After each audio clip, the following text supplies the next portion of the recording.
ഒരു സന്തോഷ വാർത്ത എൻ്റെ പ്രേക്ഷകരുമായിട്ട് പങ്കുവയ്ക്കാനാണ് ഞാനിപ്പോൾ ക്യാമറയുടെ മുമ്പിൽ വന്നത്. കോഴിക്കോട് ജില്ലയിലെ താമരശ്ശേരിയിൽ നിന്ന് ഒരു വാർത്ത വന്നു. എന്താണെന്ന് വെച്ചാൽ അവിടെ താമരശ്ശേരിക്കടുത്ത് അമ്പായത്തോട്ടിൽ 2019 തൊട്ട് പ്രവർത്തിക്കുന്ന ഫ്രഷ് കട്ട് കോഴി മാലിന്യ സംസ്കരണ കേന്ദ്രം അടച്ചുപൂട്ടാൻ സംസ്ഥാന സംസ്കരണ നിയന്ത്രണ ബോർഡ് ഉത്തരവിട്ടിരിക്കുന്നു. വളരെ വലിയൊരു വിജയമാണ്. 7 കൊല്ലമായി ജനങ്ങൾ ഈ സമരം നടത്തുന്നു. കോടഞ്ചേരി പഞ്ചായത്തുകാരാണ് ആദ്യമായിട്ട് ഇതിനെതിരായിട്ട് രംഗത്ത് വന്നത്. ബാബു കുടുക്കൽ എന്ന് പറയുന്ന ഒരു നേതാവിൻ്റെ നേതൃത്വത്തിലാണ് പ്രധാനമായി സമരം നടന്നത്. ആ സമരത്തിൽ പലപ്പോഴും അതിൻ്റെ കൂടെ വന്ന ഒരാളാണ് ഞാൻ. പ്രധാനപ്പെട്ട 2 മീറ്റിങ്ങുകളിൽ സംസാരിച്ചത് എനിക്ക് ഓർമ്മയുണ്ട്.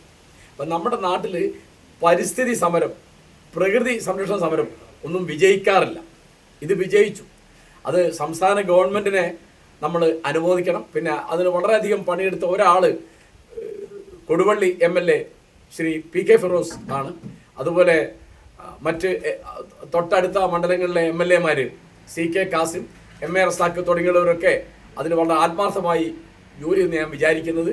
അത് ആ രാഷ്ട്രീയ നേതാക്കന്മാരെയും പ്രത്യേകിച്ച് വളരെയധികം കഷ്ടപ്പാടുകൾ സഹിച്ച് ഈ സമരം ചെയ്ത സമര സഖാക്കളെയും അതിന് പിന്തുണ കൊടുത്ത നാട്ടുകാരെ ഞാൻ അനുമോദിക്കുന്നു.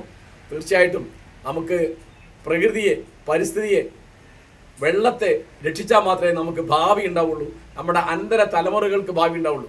ഇരുതുള്ളിപ്പുഴയിലെ വെള്ളവും അതിൻ്റെ പരിസരവും അങ്ങേയറ്റം മലിനമാക്കിയാണ് ഫ്രഷ് കട്ട് ചെയ്തത് എന്ന് എല്ലാവർക്കും അറിയാം.